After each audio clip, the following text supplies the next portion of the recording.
वज़ीर-ए-आज़म शहबाज शरीफ की ज़ेर सदारत वफाकी काबीना का इजलास शुरू। वफाकी काबीना 4 निकाती एजेंडे पर गौर करेगी। मुल्क की सियासी और मुआशी सूरत हाल का जायज़ा लिया जाएगा। मुल्क भर में बिजली का यकसा टैरिफ बरकरार रखने का इस हवाले से भी फैसला किया जाएगा। जावेद हुसैन हमारे साथ मौजूद हैं, उनकी जानिब बढ़ते हैं। जी जावेद, बताएगा 4 निकाती एजेंडा है आज के इजलास का।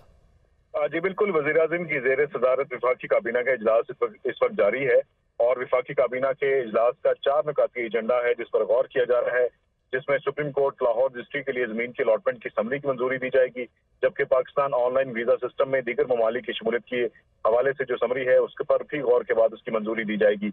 इसी तरह से तवानाई की बचत से मुतालिक रोड मैप की मंजूरी दी जाएगी, जबकि 30 सितंबर और 10 अक्टूबर को ECC के इजलासों के फैसलों की तौसीक की जाएगी, जिसमें बिजली की जो बरामदी शोबे के लिए रायती नर्ख पर बिजली की समरी आज काबीना में पेश किए जाने का इम्कान है, जिसमें 5 बरामदी शोबों के लिए बिजली 19 रुपये 99 पैसे फी यूनिट पर फराहम की जाएगी और रायती नर्खों का इतलाक जो है वो 1 अक्टूबर 2022 से 30 जून 2023 तक के लिए होगा। और ये समरी जो है वो इक्तिसादी जो राब्ता कमेटी थी उसमें मंजूरी के बाद इस फैसले की तौसीक आज ली जाएगी। इसी तरह से वफाकी काबीना में 41 करोड़ रुपए फंड्स की मंजूरी की समरी आज पेश की जाएगी, जिसमें फंड्स मुमकिना लॉन्ग मार्च जो पाकिस्तान तहरीक इंसाफ का है और धरने में अमन अमान बरकरार रखने के हवाले से मांगे गए हैं।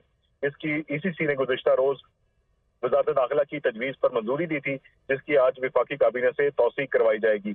इसी तरह से कराची के लिए बिजली 51 पैसे महंगी करने की तजवीज़ आज काबीना इजलास में पेश की जा रही है, जिसमें के इलेक्ट्रिक सार्फिन के लिए यूनिफॉर्म टैरिफ के तहत बिजली महंगी करने की तजवीज़ है और मुल्क भर में बिजली का यकसा टैरिफ बरकरार रखने के तहत ये फैसला किया जाएगा। और ज़राए ने बताया कि काबीना में दरामदी यूरिया की कीमत मुकर्रर करने की तजवीज़ भी आज पेश की जाएगी और दरामदी यूरिया के 50 किलो जो बैग है उसकी कीमत 2150 रुपये मुकर्रर करने की तजवीज़ है, जिसकी आज वफाकी काबीना से मंजूरी ली जाएगी। जी ठीक है, आपने अपडेट किया जावेद हुसैन, आपका बहुत शुक्रिया।